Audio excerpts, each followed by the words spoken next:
News in our national lead. President Obama just moments ago addressing a nation very much on edge over the threat of terrorism here at home.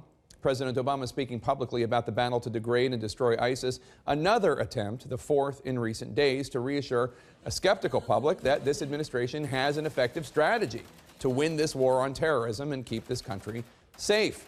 This comes hours before the commander-in-chief will yet again play the role of consoler-in-chief. Later tonight, the president will meet privately with the families of the 14 innocent people slaughtered by two terrorists in San Bernardino, the deadliest terror attack on U.S. soil since September 11th. Let's get right to CNN's Jim Acosta. He's live at the White House. Jim, President Obama doing his best today to reaffirm to the American people that there is no credible threat to the U.S., but he acknowledged that lone wolf attacks are incredibly difficult to stop.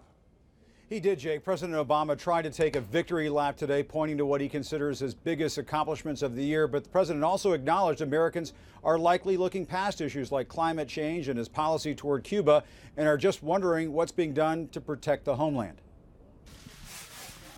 Just before leaving the White House for the holidays in Hawaii, President Obama had a spring in his step and a record he wanted to tout, even as he tried to deliver a reassuring message on the war on ISIS. Our air campaign will continue to hit ISIL harder than ever, taking out their leaders, their commanders, and their forces.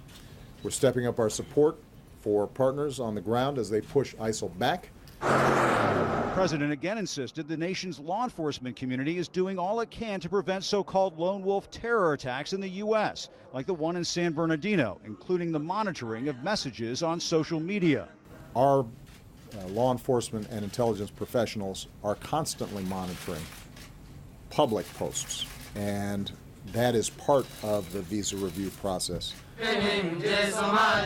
On ISIS, the president said he will still insist on the departure of Syria's embattled leader Bashar al-Assad, but he hinted that allies of Assad could remain, a potential shift from his earlier demands that Assad must go, and one that could pave the way to a U.S.-Russian partnership to go after ISIS. The fallout from the terror attack in San Bernardino has the potential to dramatically alter Mr. Obama's final year in office, pulling his attention away from big White House priorities. From a new executive action, the president is planning on gun control to his long-sought goal of closing the terror detention center at Guantanamo. It'll be an uphill battle. Welcome these Republican candidates. As for the 2016 race for the White House, the president steered clear of his feelings for Donald Trump and the rest of the Republican field, sounding confident not one of them will follow him into the Oval Office. I think we will have a strong Democratic nominee. I think that Democratic nominee will win. I think I will have a Democratic successor.